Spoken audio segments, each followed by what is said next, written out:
several key guidelines were introduced at the end of 2013 and the beginning of 2014. And those were hypertension, lipids, and heart failure. And you all should have learned those in your pharmacology. I believe that by the time you took pharmacology, they were already out. So hopefully you were able to study those. So this won't be new, whereas the people last spring, they had studied different guidelines in pharmacology, and then we introduced new guidelines. And I was just kind of going over the overview for the unit, talking about the new guidelines that were released that are probably not so new to you all. But for those of us who are practicing with patients, they were very new, and it took us a while to figure out how to apply them. And after applying them for about a year, I've kind of decided that it wasn't a huge change. It looked like a big change, but it wasn't a huge change. So JNC 8 was really the one that was highly anticipated, and it was finally published. And then there was a lot of concern about the guideline, and they're still being expressed about the goals and things like that. And then with lipids, the same thing. The guidelines were very statin-centric, and they were criticized for that. You know, they didn't want to use any other medications except for statins.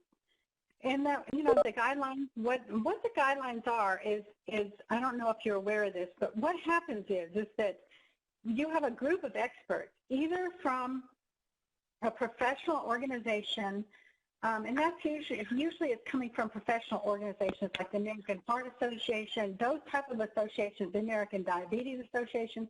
They sit down with a panel of experts, and they analyze the data, they rate the data, and they make a recommendation. So there's level of evidence. Sometimes it's level A, which is lots of randomized control trials on the population, on the right population, down to usually a level D or E, which is usually expert opinion.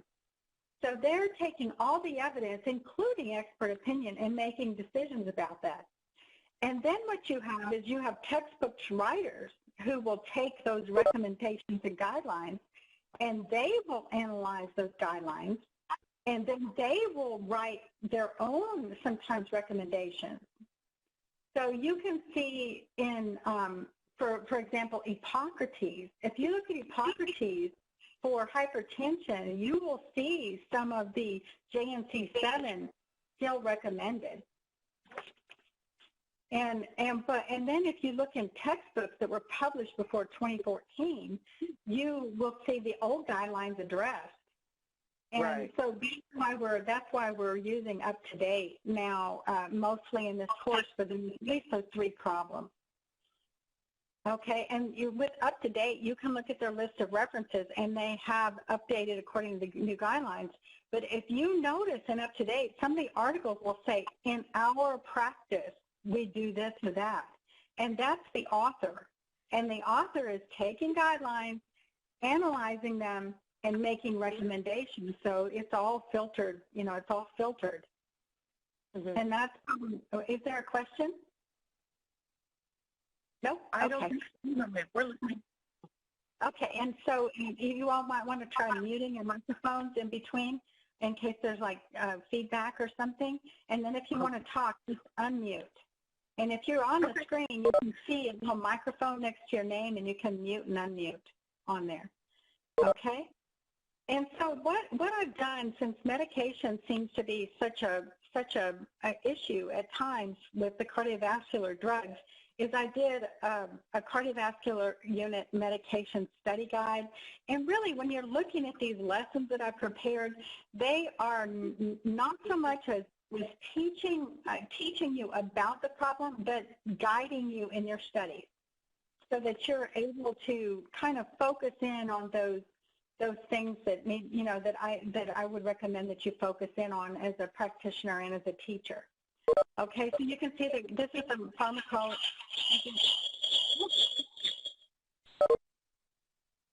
Okay, is there somebody maybe having some feedback? It seems like it went away. Hey, Lala, I see you. Okay. Okay. So if you notice this pharmacology, there's not much here. I'd show you a picture of a textbook and encourage you to learn the drugs by the class. Because the reason I encourage this is because that's the way the guidelines talk about them. First of all, especially hypertension guidelines, the heart failure guidelines. Oh, there's somebody really having some feedback. Let me see if I can mute some phones here. I'm going to mute. I just signed in. Sorry. Who is that? Who did that? No, I'm just. It's Mary Kay. Okay, I'm glad you signed in. Sorry, I forgot how. Don't excuse me. I've been studying all day. Okay. All right. So if you'll notice that medications, there's new ones being produced all the time. You see, the drug vendors are coming out and they're telling you about all these new drugs, and they normally fall within a class of drugs that already exist. So if you learn the drug class and then just learn the common naming pattern like Priltine, Asartan, those type of things, then you'll be able to know, okay, that's a beta blocker, that's a ARB, that's an ACE, and you'll know that there's a prototype drug like lisinopril or one of those that it's typical the way that the drug works in that class. So I always recommend that you learn the classes and learn how the classes generally behave, how the drugs usually behave. And then when you think of prescribing, go to that class. Oh, I know I need to give an ACE. Okay, so what are my ACEs? Then you're going to go look at the ACEs. And then you'll know if there's a test question, which we're not really talking about, we're talking about practice, but if there's a test question and it ends in Pril, you know that's an ACE and you know what ACEs do. Okay, so it's really important that you focus in on the contraindications for these drugs, the interactions, and the differences across race, and gender, if there is any differences, and then monitoring for adverse effects. What kind of lab tests do you do to monitor, how often, things like that. And in the old guidelines, especially for lipids, there was some monitoring of hepatic enzymes and monitoring of the goals, and that's changed. So that's kind of common, but you're going to be learning about that this week. And then there's some little just quiz me things here. You'll see some flashcards just to help you pique your curiosity to get into the lessons. Those are just kind of to get you going, okay? So we have that, and I think did I stay within Blackboard? Yes, I did. Now, some of these links aren't going to work, but what you can do is if they don't work, then just paste, especially in UpToDate. Sometimes it goes there just fine, and sometimes it doesn't. If you log into the library first, sometimes it helps. Okay, so that's, yeah, but then sometimes it won't. Like I'll log in the library, and then on my own, it'll work and it won't work. So I don't know the difference, but it might help if I found out, right? Okay, so I can help you if I found out. Okay, so then we want to know about screening. We want to make sure you know about screening, because when you're in the clinical setting, you'll be in offices that have a ton of equipment and lab equipment and stress machines and EKG machines. So what you see may not be what is recommended, what's evidence-based. You may find that people are going to order a CMP, a CBC, a TSH, all these things when it may be not evidence-based.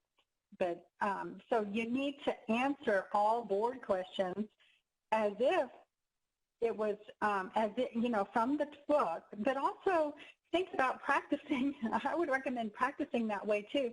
And because sometimes you'll be in other clinics where it's a rural clinic and they don't have a lab, their x-ray may be 30 minutes away. Your people don't have money for gas, and you have to really make a decision whether to get a lab, whether to order an EKG, whether to order an x-ray based on the evidence, because you don't have the money to practice any other way. You have to make sure that you do what's needed, but nothing more. Okay, so when is an EKG indicated? When should you screen for hyperlipidemia? What about monitoring liver enzymes on statins? Those are all the whys. Why am I doing this? And those are what you need to learn about. So any questions on that stuff so far? I don't see many faces, but if you need to unmute your microphone, that's fine. Just butt in. That's fine. and just break through. Okay. So what I did was I provided you a topical index with assigned readings and links. And there's hyperlinks built into the document if they work. But if they don't work, when you go to that document of the topical index, the names of those up-to-date articles you can search those directly. So if I click on this and it doesn't work, you can right-click on it, and not in this one. You know what I'm going to do? I'm going to post the original Word document in here so that you all can right-click. It'll say copy URL, and that works sometimes. Or you can just paste in screening for coronary heart disease. Okay, let's give it a try. Now it's going to turn red, right?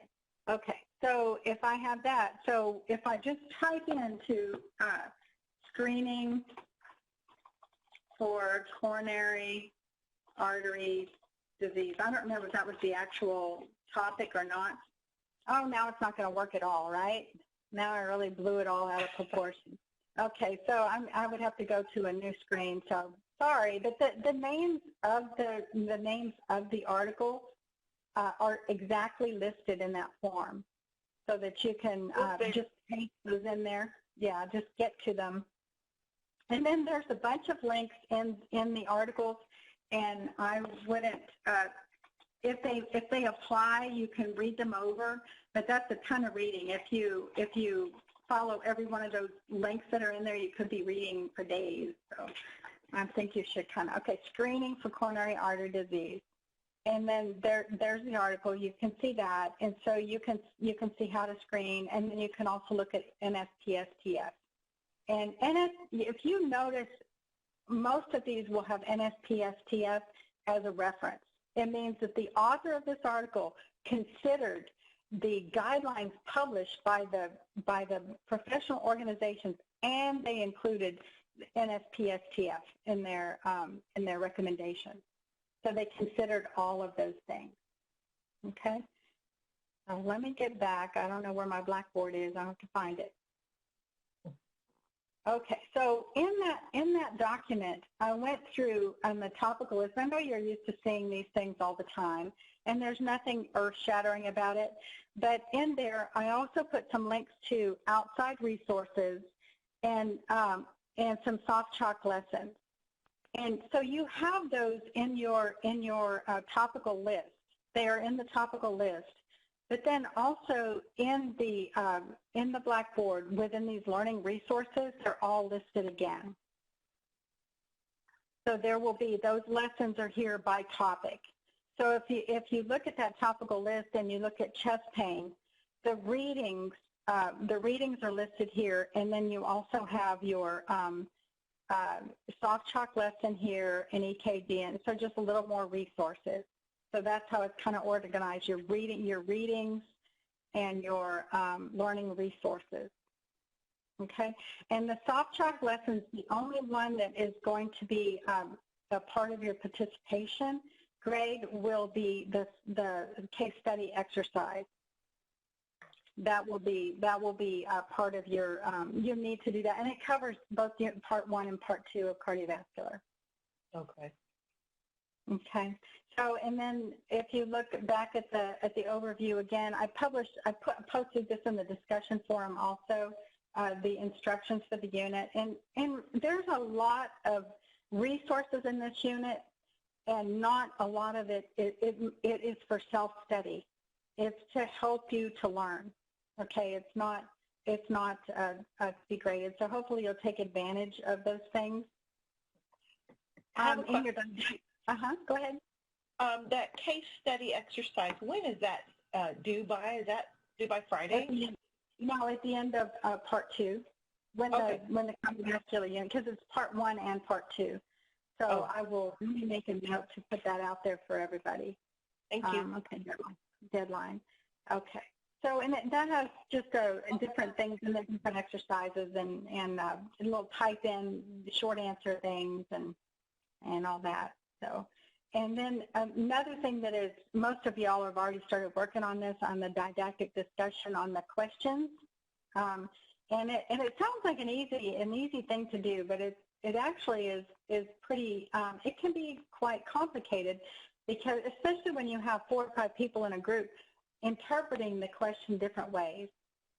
So if you go for those knowledge-based questions that are, simply what drug is recommended for this or that, that's a little bit easier type of question. But if you get into the question of describing a patient and then asking for somebody to apply the guidelines, which we'll do a little bit of that tonight, we'll apply the guidelines a little bit, and you can see those are a little bit harder because everybody thinks of things a little bit different way. So it can be kind of fun, but you also, when you have to write a question, you really have to know, you have to understand the topic to be able to write a question. Any questions on those questions that I've asked you to write? Yes. Go ahead. Lala? Yeah. Is there any question on those questions? I'm asking one, but I don't think we can hear her. Uh-oh. Let's see. Let me find her. I probably had to mute that girl. She's just in the video. I can. Sorry. Okay, no, I see that we have a lot. I see we have a lot of resources to help us learn the information, but as for the testing purposes, I know that will help us. But will you be pulling from up to date predominantly versus Butaro and Hollier? Okay, no, I didn't assign any of that.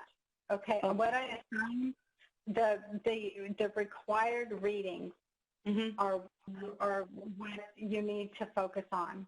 Okay, the required readings. Okay. So, but hopefully by the end of the 2 weeks, I would have given enough feedback on discussions and through our conversation of our questions.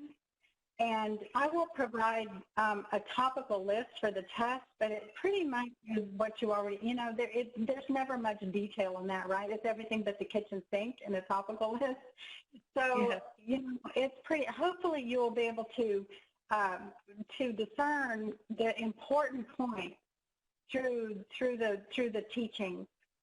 And so, we liked for you to try to hit on everything and not focus down, but the application of things is really important, being able to apply it. Okay. So, for example, and go ahead. I was just mainly up to date in Butaro is what you mentioned in your instructions. Is that right? Yeah, and it's whichever one you really, there's several of them that Butaro hasn't even been mentioned because they're out of date. On the three guidelines we talked about.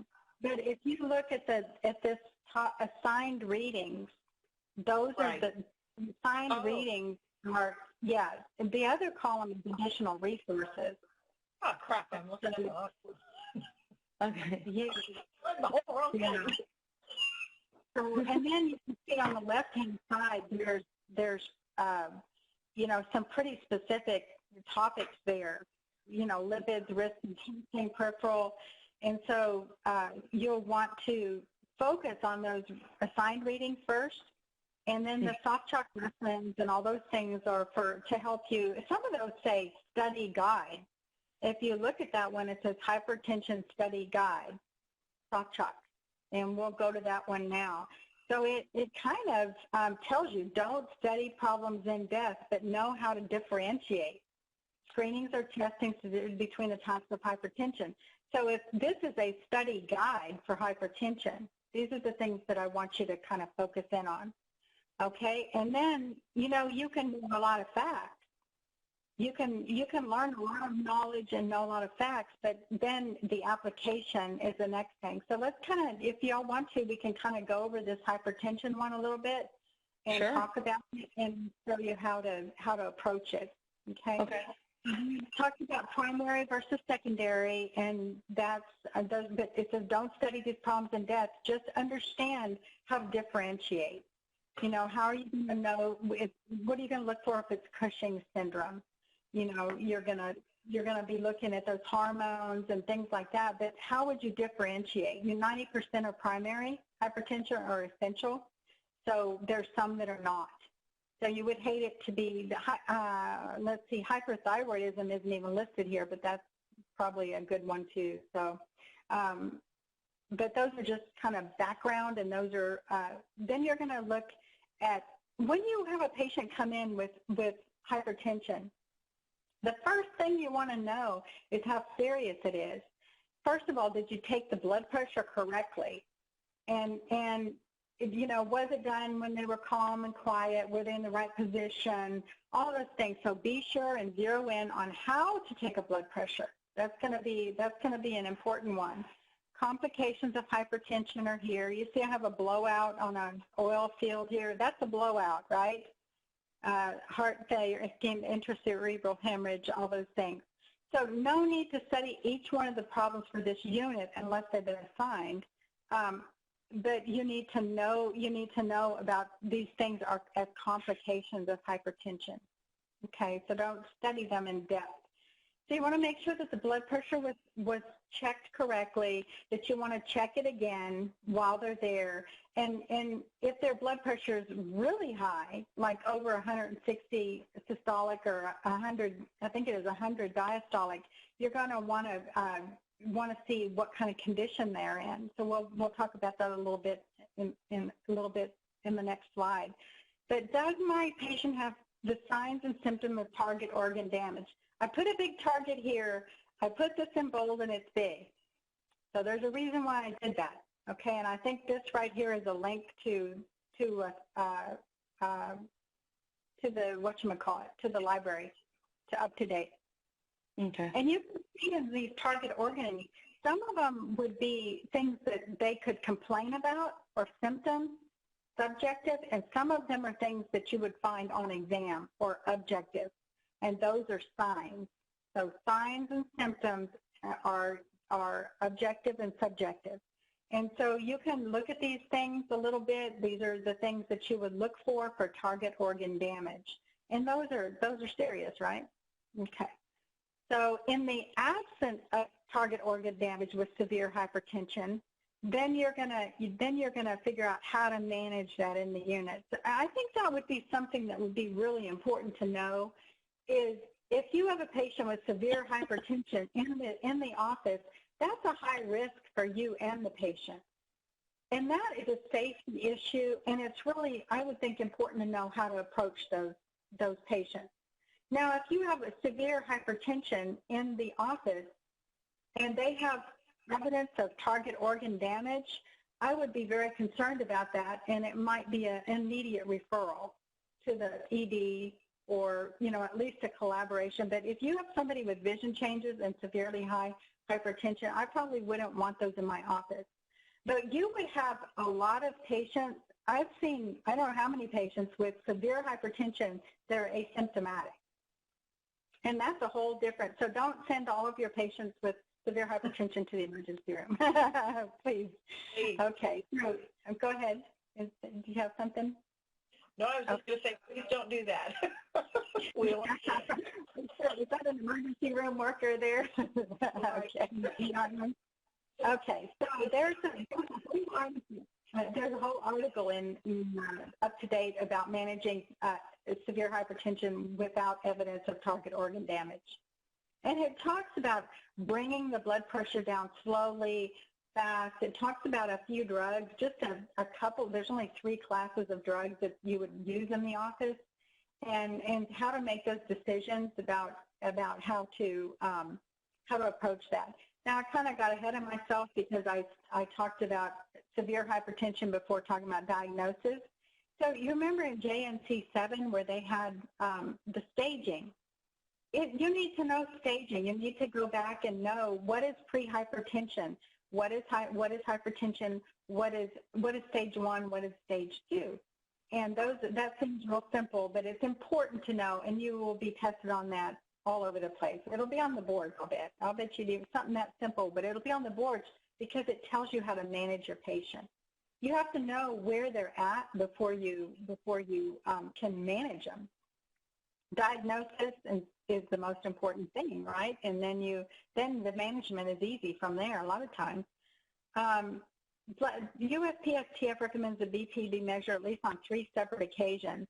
the first office visit and then 2 more, spaced out over a week or more of measurements. If they do home blood pressure measurements, they like to see 12 to 14. And so those, NSPSTF is usually the most, has a lot of times the easiest criteria. Sometimes if you look at different professional organizations, they'll have tighter controls. This is what USPSTF has, and you'll want to look in your readings that are assigned at what up-to-date says. I think it's the same thing. And teach your patient how to measure their blood pressure. You know, should they be using wrist cuffs, finger cuffs? How do we teach them to do that? And know the proper measurements, and that's all in that article. Do a recheck during the visit. I've heard some people say they'll check it twice. You know, if a patient has severe hypertension and you need to bring it down in the office, the first thing you want to do is put them in a calm, quiet, dark room. And, you know, it could take a couple of hours to bring their blood pressure down. And so it's a process that happens in the office. So this one is checking you can check yourself. And when you're doing these lessons, what you can do is if you answer the questions, let's see, systolic, what's the answer to that? What do you think? Oh, I think I might go with the lowest, right? Pre, and then B, and then C, or this is going to be stage 2 would be A, right?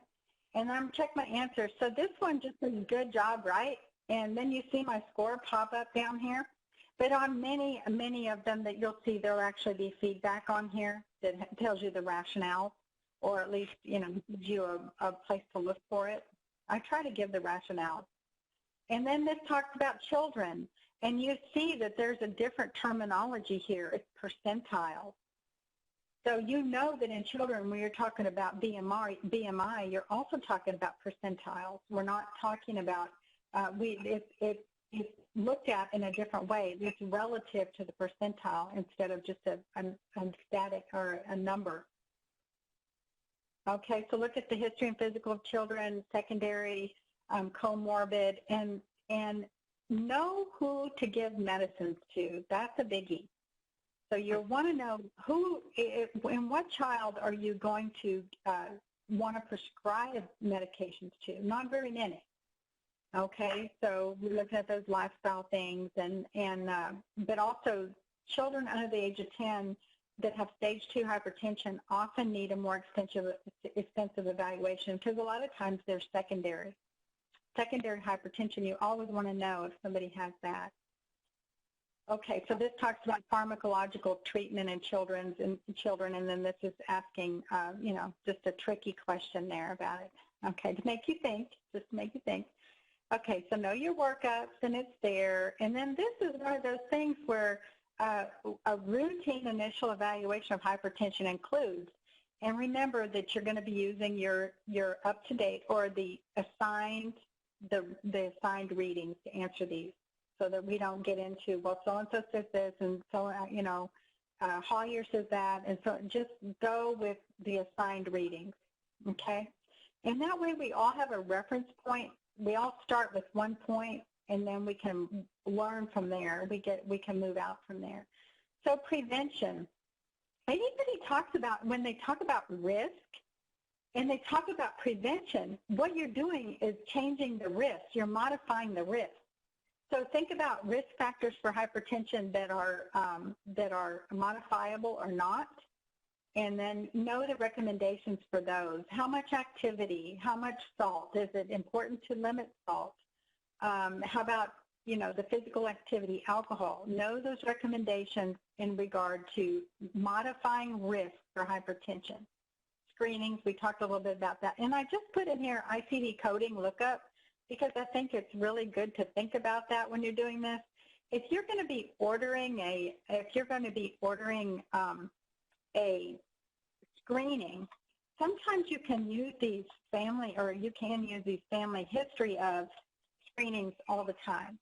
So if you look at family history of other specific family history, I'm just kind of finding them. Let me find the ones that do the cardiovascular. Let's see. No, it's not. It's family history. Let me put this down so I can family history of cardio. Let's see what we get. Arthritis, osteoporosis, but many of your, here's your family history of diabetes. So somebody, if you just came on to the phone, okay. So family history of diabetes, you can use that to order an A1C, but look through these family history codes in this, there's a little link there, and that will help you justify your orders. You know, I'm going to order a lipid panel on somebody that has, because they have a family history. Well, they don't have anything else, they're not on overweight, so you can use that to justify it. Any questions on those? No, ma'am. Okay. So again, is a hypertensive emergency. It was 120 over. This is an emergency, and that's when people have signs of target organ damage. Remember that big target over there? Okay, so then you can learn more about there. But a hypertensive emergency is different. So learn about that. You have urgency and you have emergency. And those are two different things. Isolated systolic hypertension, you know what that is. That's in the older people where the systolic number is the only one elevated. We treated with calcium channel blocker related what was to. That? Isolated systolic hypertension is usually in older people. It's a problem of the elderly because of their vascular resistance. You know, it gets a little bit more brittle, and so they're systolic. And it's treated with calcium channel blockers. That's the way we treat them. So learn a little bit about isolated systolic hypertension. And could everybody mute their phones, please, if I'm not talking? I hear somebody doing dishes. Okay. So white coat hypertension, you know what that is. Okay. So white coat hypertension, you know about that, okay? So what I wanted to do a little bit of is there's some videos, you'll see YouTube videos throughout here, and I picked some good ones because I feel like they probably talk better than I do, and they're more professionally done, and this is a good one. These guys that produces these are good. I don't know who we need to mute. That's kind of bothering me. Okay, if you're listening to this, the feedback comes. I don't think it's me though. Let me see. I'm going to unplug the microphone here. Maybe it's me. Did that help? I can't probably wasn't now. Okay, so if you can go to the whole JNC, the big reference, you know, go to the JNC 8. And you can read you can have reference to all of the tables and all that, and it's in the Blackboard thing. Can y'all still hear me? Hello? Yes, ma'am. Okay, good. Okay. Yeah, it's really muted now, right? Okay, so this JNC8, this is the algorithm from the JNC8. So in your readings and your references, there's a link to the entire JNC8 document. This is part of it, and I think this is a kind of a nice way to look at the goals, and it kind of breaks it down. Okay. So it starts up here, and in the old JNC7, you might have known that you had to do lifestyle modifications for 3 months before ever starting a drug. That's changed. Lifestyle modifications go on throughout the treatment. Okay, and so we're going to set a blood pressure goal. In the past, if you had diabetes, your blood pressure goal was different than somebody that didn't have diabetes. But now, and you may all already know this, but now diabetes in the general population under 60 years old, unless you have chronic kidney disease, everybody has the same goal of less than 140 and less than 90. So that's the general population. We consider the general population to be those people that do not have basically chronic kidney disease. Because if you see over here, that's the only one different. But if you hear them say the general population is supposed to be those people without chronic kidney disease or diabetes. And so, but you see the diabetes is exactly the same. Okay, so I got a little, let me see if this document is not that one. Let me get one. I had a few little cases that I want you to, when you go to, here it is, when you go to think about the application of these guidelines, what you'll want to do is to think of patients and kind of practice. Okay? So let me see. Okay, so we have a 65-year-old. What about a 65-year-old without diabetes? Let me minimize this. 65-year-old who does not have diabetes and who is, I'm having a little trouble getting this together, aren't I? Okay. Can you, let me see if I can make this go away right here. Okay. A 65-year-old without diabetes and without chronic kidney disease, what is going to be his blood pressure goal? Well, you're going to look down here. He's 65, and he does not have diabetes, and he does not have chronic kidney disease. So everybody over the age of 60, their blood pressure goal is less than 150 or less than 90. So if their blood pressure is 147 over 89, they do not, they're controlled, or they do not have hypertension. So on these patients, you can let them ride all the way up to that, because what they've found is that there's no benefit to tight control in older people. It didn't increase their lifespan. Okay? And you can see down here, and what if this same patient, let's say you have this guy, and he's been your patient for 3 years, and now the guidelines changed, and you had him way down at, he's 130 over 78 today, and he's on 2 medications. Do we have to take him off of those meds and let him ride up to this goal? And the answer is no. It said, and it's highlighted right down here, if you can see that. Let me bring it up a little bit here. It says the panel's opinion that in these patients, it's not necessary to adjust medications to allow BP to increase, as long as he's not having any adverse effects. So if he's tolerating his medications well, just leave him alone. But if he's not tolerating, he's having, some dizziness or changes in blood pressure because of his position, orthostatic hypotension, things like that, then you can adjust, but you don't have to. I mean, unless he's not tolerating. So that's good. All right, so let's look at another patient.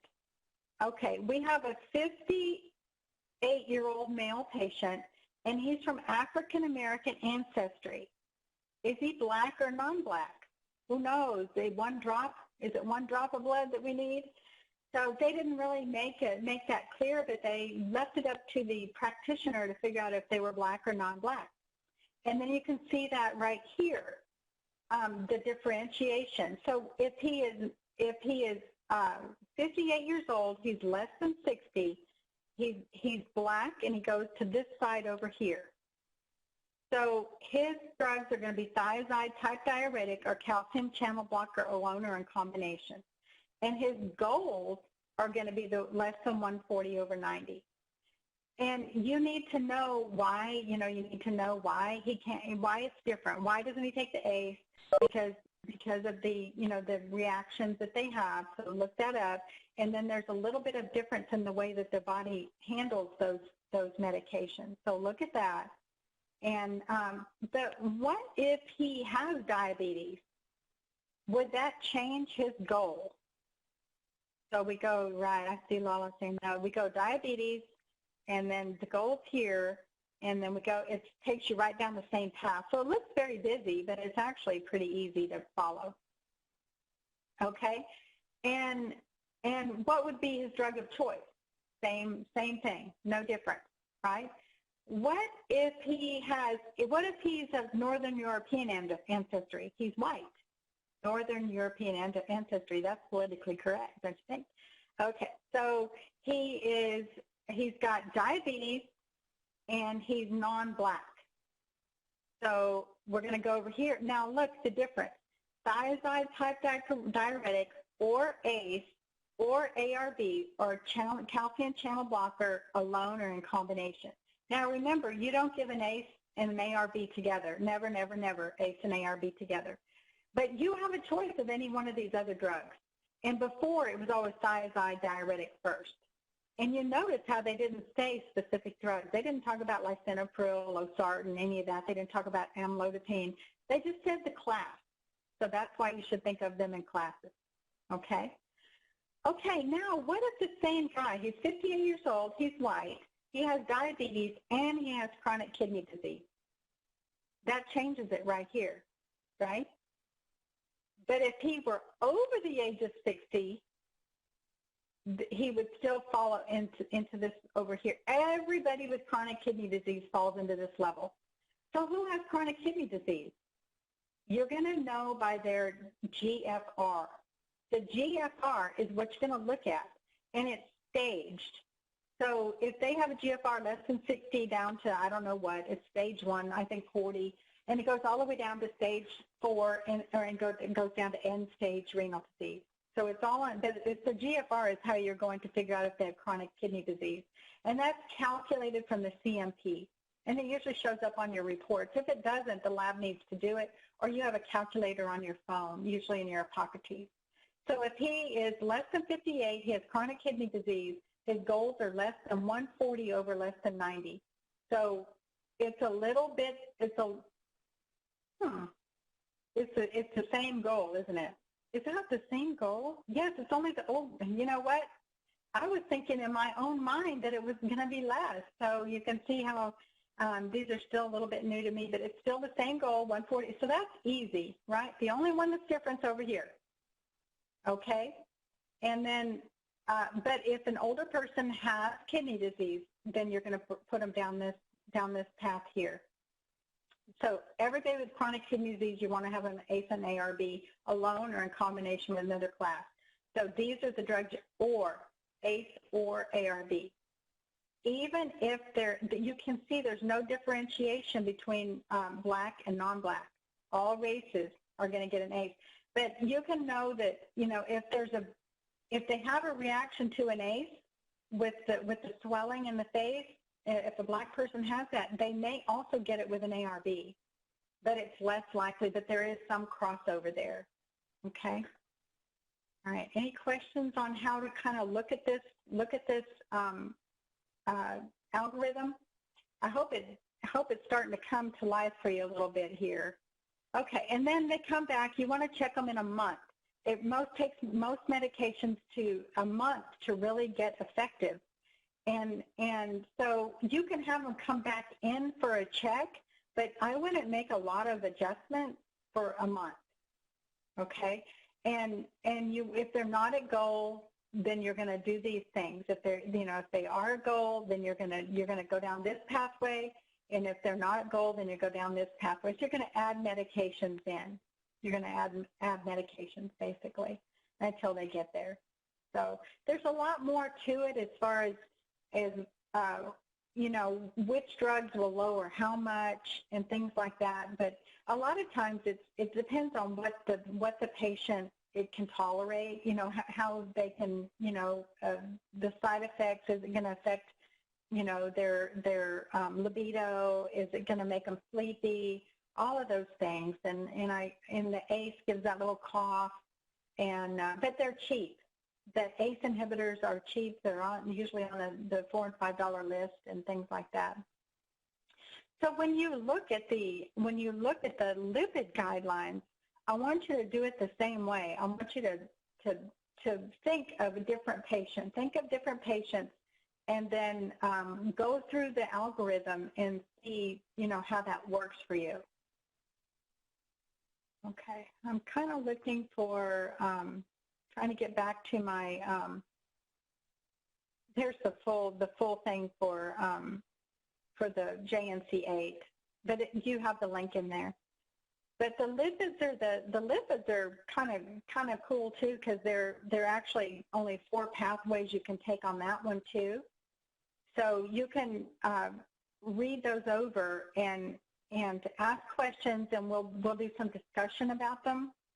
And let me see if I can kind of get there just a minute just to show them to you. We have a few more minutes left. Are there any other questions before I talk about dyslipidemia a little bit? Anything else? Okay. So you'll see the readings there, and you'll see dyslipidemia study guide.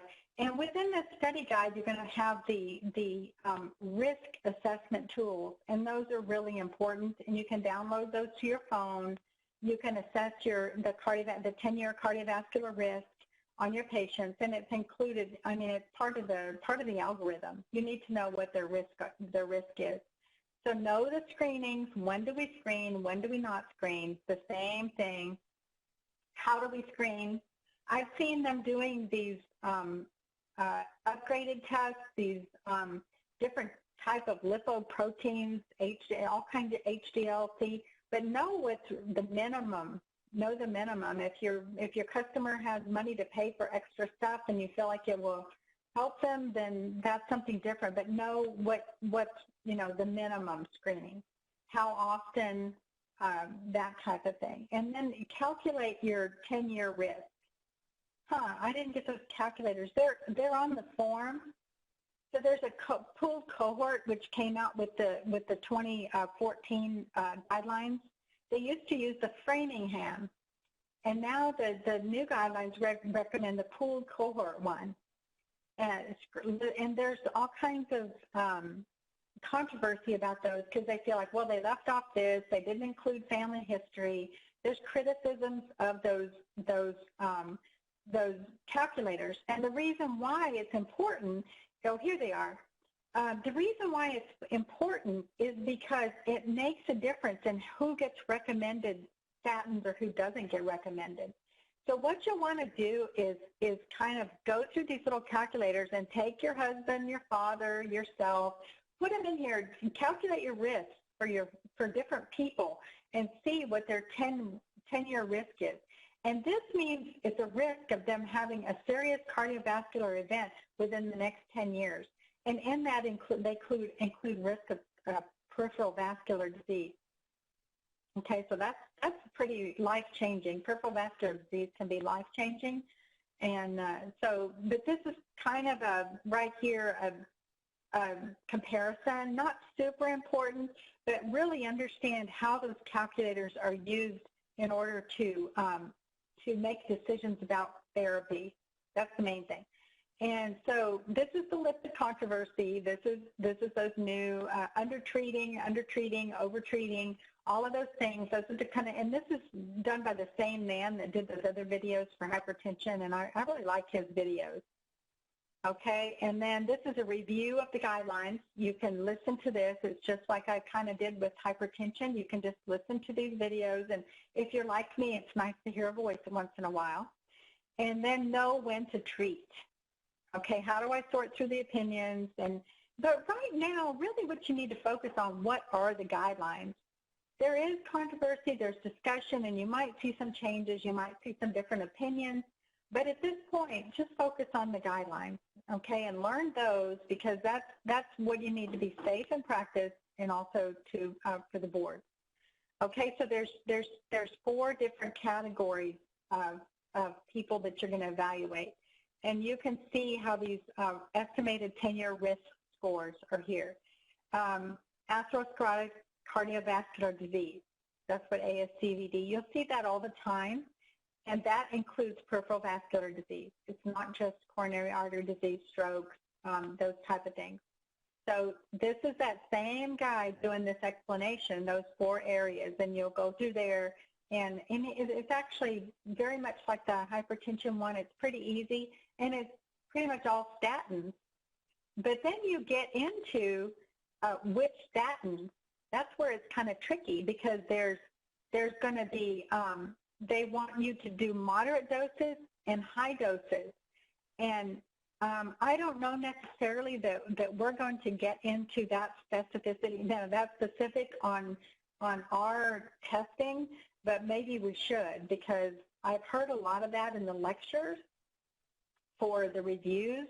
But, which drug can get you to that point. But consider the fact that there are no real stated lipid goals. It doesn't say, get your LDLs down below 100, 130, all those things we used to see. What it says now is to start them on a statin, either moderate or high dose. And we know that those high dose statins will reduce the LDL by a percentage. I don't remember what it is, 30, 45%, I don't remember what, and the moderates will bring it down another degree. So what they're saying is that start them on a high dose because we want it reduced this much. But they're not going to say get everybody to a certain point. What they want them to do is tolerate their treatment. They want you to monitor to make sure that they're tolerating their treatment more than getting them to a goal. Because simply having them on these medications are really really helpful because they also have anti-inflammatory effects, and we know that people who are on these medications do better. They have better outcomes. So, but sometimes they can't tolerate them, and you will be, you'll be changing drugs, you'll be reducing doses, and maybe getting down to every other day, even in some people. It's what they can tolerate. That it's good to have them on them. So, and we're just about out of time. Did y'all think of any questions while we were going through this? Okay. All right. So that's all I have. And don't hesitate to ask questions in the class. And there's some optional discussion in the main area. And people will be posting questions and there are questions from their groups, and those are optional too. But if you read along and look at the feedback and think about the questions, it'll help you learn, okay? All right, so that's all I have. So I'm going to close now.